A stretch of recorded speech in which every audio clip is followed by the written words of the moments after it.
I'm back. H1b visas explained in about 2 minutes. Quick forward, this is fairly high level, so if you want a more comprehensive look at H1b visas, check out the 30-minute video on my YouTube channel. Definition: H1b visas are visas that allow for foreign workers to enter the US as non-immigrants on a temporary basis, typically 6 years, to perform work in a specialized field. Qualifications: to qualify for an H1b visa, a worker must have at least a bachelor's degree or equivalent experience in the field in which they are hired to work. Rules: to hire H1b workers, an employer is required to make a good faith effort to hire domestic workers first for the given position, defined by the industry standard recruitment practices for that given field. Employers can also not fire or otherwise displace an existing U.S. employee directly or indirectly around the time they're petitioning for an H1b worker.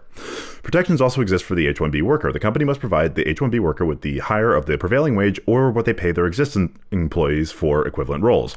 In addition to this, the employer must certify that the working conditions the H1b worker are subject to are on par with the existing employees and that the hiring the H1b worker will not adversely affect the existing working conditions. H1b workers cannot be petitioned for when there is an ongoing labor dispute at their firm in the given field. So H1b status is dependent on employment, but there's a 60-day grace period before the visa holder is required to leave in case they are terminated from their employment either voluntarily or involuntarily.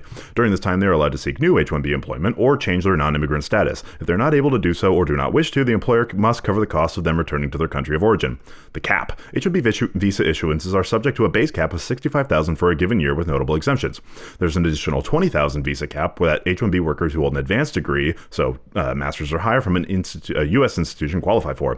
H1b workers going into higher learning institutions or research organizations are exempt from this cap. A visa holder is only counted towards the cap in the first year of their H1b status and are not counted for the next 5 years, assuming that they stay the full 5 years. At the end of the 6 years, the H1b holder must return to their country of origin and wait a full year before starting a new H1b visa, at the beginning of which they will be counted towards the cap.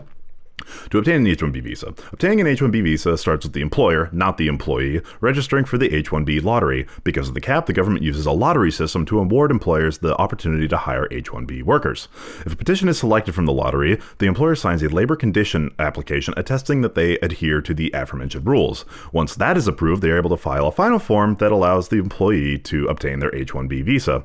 And that's the basics of H1b. This video is not aimed to offer any opinions on the matter, but rather give an overview of the rules around H1b. Thanks.